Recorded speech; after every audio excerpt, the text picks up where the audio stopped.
Welcome to the Jada Edwards podcast. It's season 2, and I'm still sharing with you what God is sharing with me. Okay, so I love getting to do this and really kind of get behind the scenes a little bit. And so, y'all, Nona has an amazing story, your testimony, like all of us. I don't think one testimony is better than the other, but I think adding depth to a person, adding dimension, allows you to see, number one, how God is using them, but also be encouraged how he might use you. And so I want you to share a little bit about your beginning. What was your testimony, your childhood experience that many of us might not know? Yeah, well, I love this question because I do believe that sometimes we walk into the successful chapter a person's life is on, and we just assume that's the whole story, right? But I was born to a mother who didn't want to have children. She and my father had been married for 13 years when she found out she was pregnant with me. And my dad was so excited, but she was angry. And the reason she didn't want to have children is she grew up in a situation where there was a lot of kids in the house. They didn't have a lot of money. Her father was extremely abusive, and so she thought that her mother only stayed because of the kids. And so she didn't want to have any children. So anyway, fast forward till she finds out she's pregnant. About 6 months into the pregnancy, my father started to have stomach pain. And so he went to the doctor to have it diagnosed, and it came back as terminal stomach cancer. And so my father passed away shortly before my second birthday and left me with my mother who didn't want children. And so she moved us to the other side of the country. She was following a guy she barely knew, just kind of met him, and he said he would take care of her. And that relationship fell apart as soon as we got to Florida, which is where we moved. And so she had a string of boyfriends that came in and out of her life for many years, and then she settled on a guy who became her live-in boyfriend. Now, I knew from the beginning, I was about 5, I didn't like him. I didn't know anything about the spirit, but I just didn't like the way he was. And that's part of the reason why I tell all mothers, do not force your child to like somebody they don't. That's right. Because they have a discernment. No, you talk about the red flags.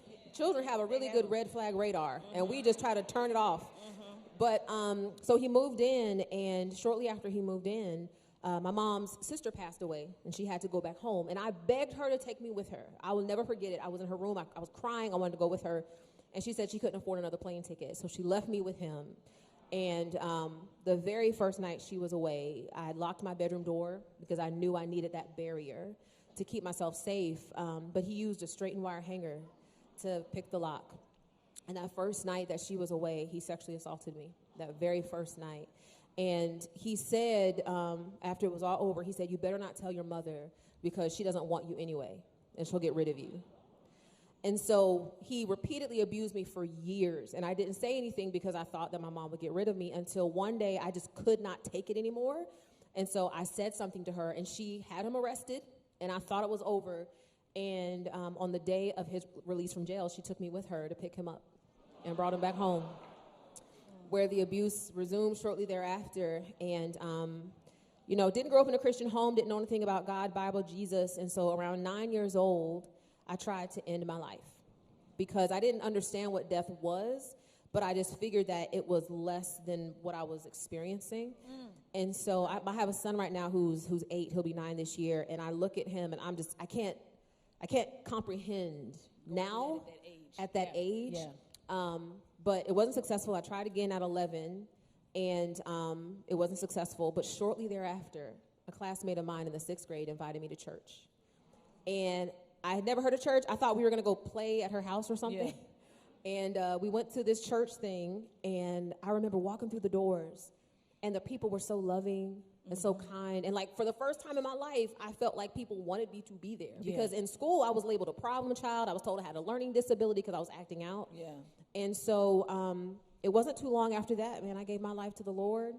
And it's just, oh, my gosh. I think about how my life could have been so different had my classmate not invited me to church, which is why I keep telling parents, stay on your kids. Don't let them not come to church. Don't let them not be a part of a church community because they are the missionaries that God is sending into school.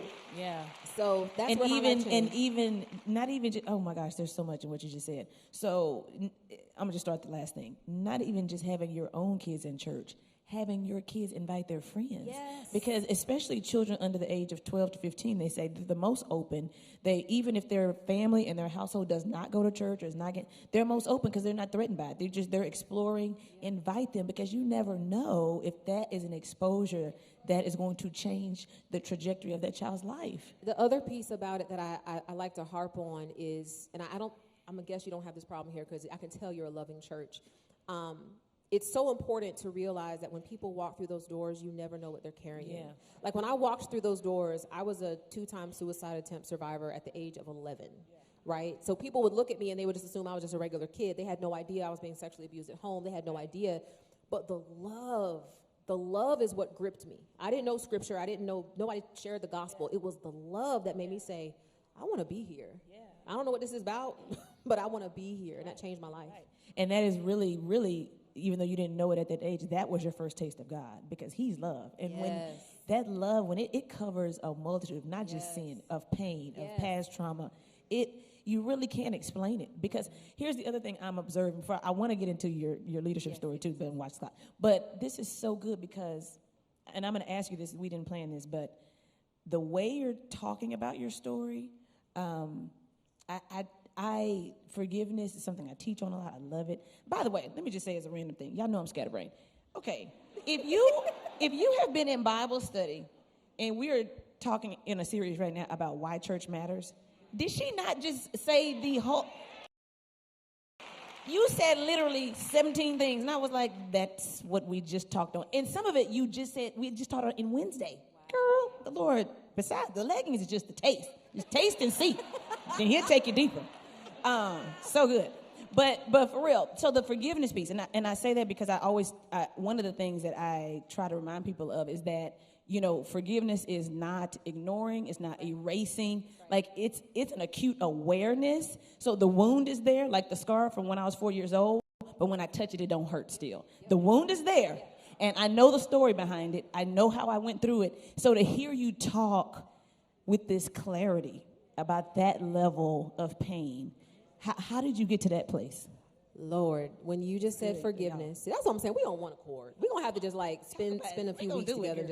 Come on. But forgiveness was the key, because what God had to teach me, and it took a few years, because I had to grow in my faith and mature in my faith. But what God taught me, because I carried around bitterness for many years toward my mom and her boyfriend and even teachers. I was like, nobody ever asked me why I was behaving the way I was behaving. They just punished me.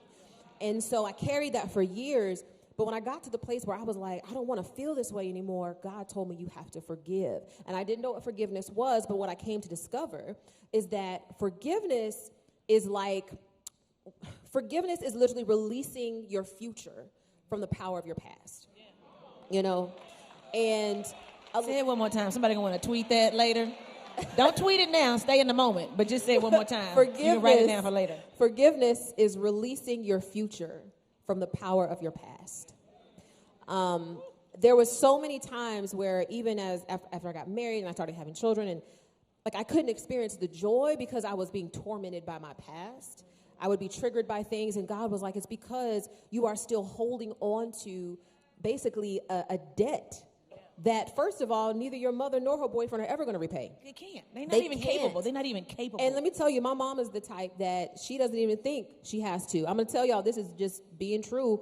When I was about 26, I was riding in the car with my mom, and I said to her, Mom, we really need to talk about what happened. Mm-hmm. And my mother said to me, verbatim, she said, well, it wouldn't have happened if you would have just kept your legs closed. At 5.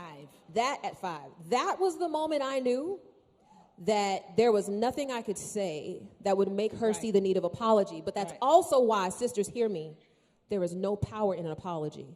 None. Please hear me. None. Some of you are in here waiting on somebody to apologize for something they did. They have moved on. They are sleeping good at night. They're not thinking about what happened. And you have the power in you right now today to get free. Yeah. Which is why I'm so grateful for forgiveness. Because God is like, look, daughter, you don't have to wait on anybody to do anything. I give you the power within you to experience freedom. And so the process I had to go through in order to forgive is I had to first admit that I was bitter. My God. Step one. Wait a minute, because how can you look at all the things, right? You have a case. Literally. You have a case for bitterness and anger and resentment. And we can get to that place of saying, God, I know what I should be doing, but you get it, right, God? You saw my life. So only God can take people who have been victimized or people who have been the offended ones and make them come to their own realization that they need to check their own heart. Yes. Only God can do that, because otherwise you'll be waiting on the person outside of you to do only what God can do in you. Oh, yes. That is such y'all, I hope, listen, somebody needs to hear this today. Yes. While you're waiting on somebody that's outside of you and somebody that's not God to do something, say something, fix something that they can't do anyway, it could be that God is waiting on you to look in your own heart. Yes. And he's like, me and you can get through this together. That Now, you don't even need them. I will say this. The other thing God taught me is just because I forgive someone doesn't mean I have to be in a relationship with them. Listen. And that is the part that freed me the most. Yes. Because I would have people say to me, that's just about they'll say, you better say it. You better say it, because people need it. Listen. But I would have people say to me, and I pray this frees somebody who's dealing with the guilt of this, is they would say, well, but you only have one mother, and you need to make it right, and you need to be in a relationship, and you need to do this, and you need to do that. And I said, no. I said, see, relationships are two sides of a coin. On the one side, there's forgiveness. That's what I control. Yeah.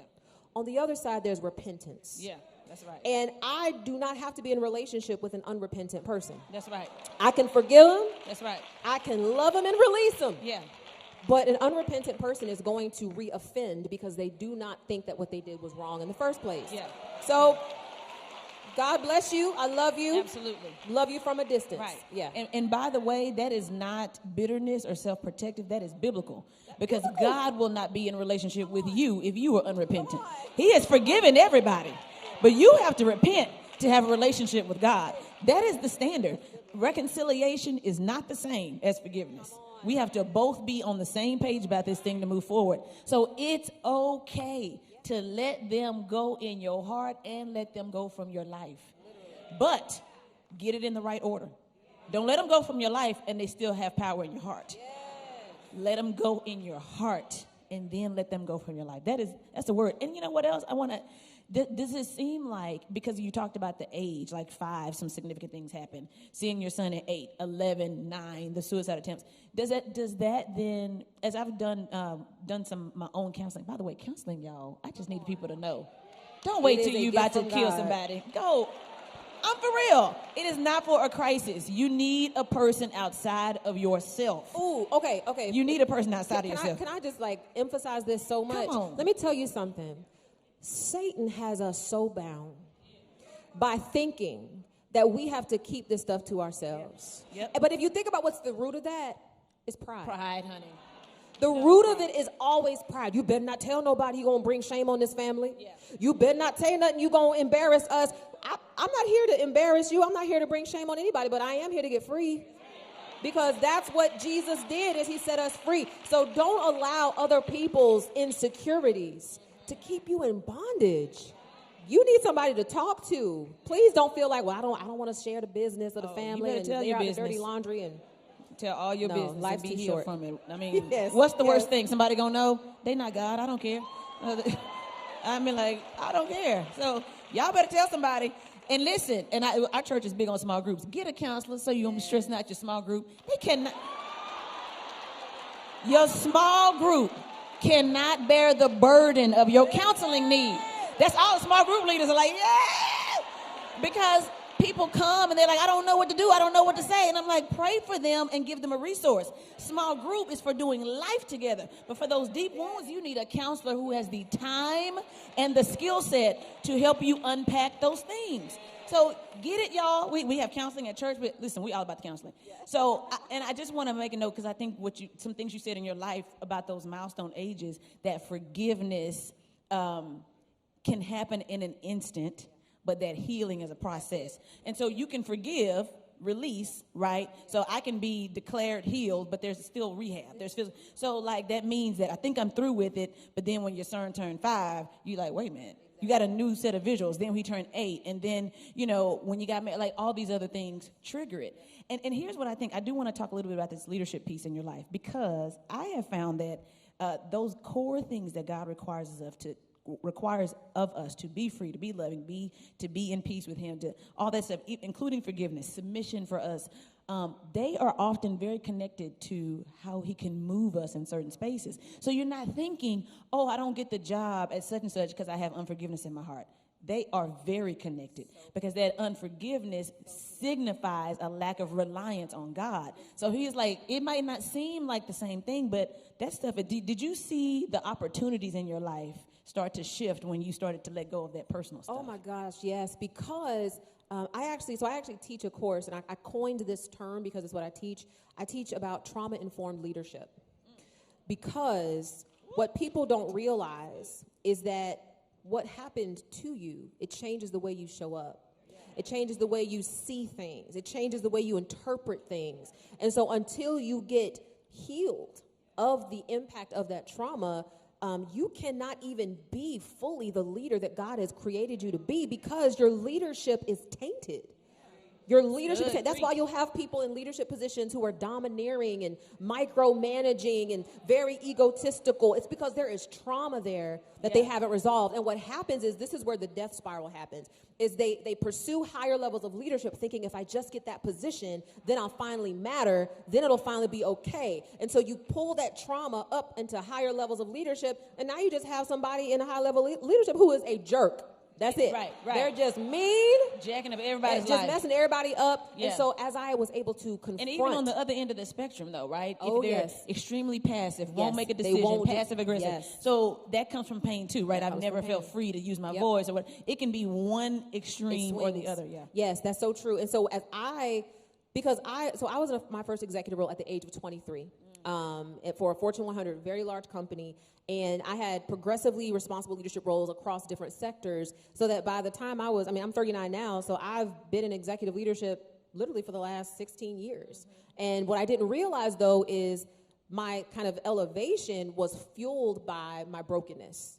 I kept thinking, like, oh gosh, if I just get a bigger job, finally I'll matter. You know, I got put in the Essence 40 under 40, and I was like, all right, finally I'll matter. And then, you know, that fades away. I was at the White House when President Obama was in office. I was there almost every month, and it was like, all right, finally I'll matter, because I'm around all these powerful people. And it's like, no, there is a brokenness on the inside that has to be repaired. And so you're trying to fill it with titles and positions and things. And that's why I talk the way I do, because I've been there. I'm not telling you something abstract. You've got to get healed, because that's the only way you'll be whole. There is nothing on the outside of you that will fill a deficit on the inside of you. Yeah. Nothing. And I know people say, well, I just want to try it and see. Right. Like, people say money not going to, buy happiness. Well, let's just try and see. Yeah. I'll tell you if it don't work. I'm telling you, there are billionaires strung out on drugs, taking their lives because there is unresolved trauma. Yeah. And so it matters. That's a word. Y'all, that's such an encouragement for us, because I think that we look at the spaces that God moves people in, and we just think that, oh, they were blessed, or they somehow got some favor. And a lot of times, even though all of the blessings come from God, but a lot of times there are blessings and opportunities being kept at bay because God cannot trust us to represent him well in certain spaces, because we got so much hurt and baggage. He's like, I don't need you to go out there, and you might go left on somebody because you haven't dealt with that thing from 20 years ago. Let me tell you, my prayer, even to this day, is, Lord, do not take me where my character can't keep me. I do not. Listen, we don't even want to pray that, because we're like, we might not go nowhere. Tell my Lord, kinda don't take me.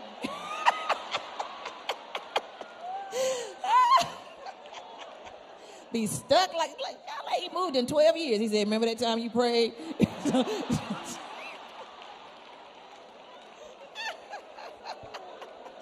Oh my gosh. Girl, that is a whole word. Y'all, she has blessed us, hasn't she? In a short 20 minutes. So I hope you enjoyed today's episode. If you did, make sure leave a comment, leave a review, share, subscribe, all the things, and we'll catch you next time.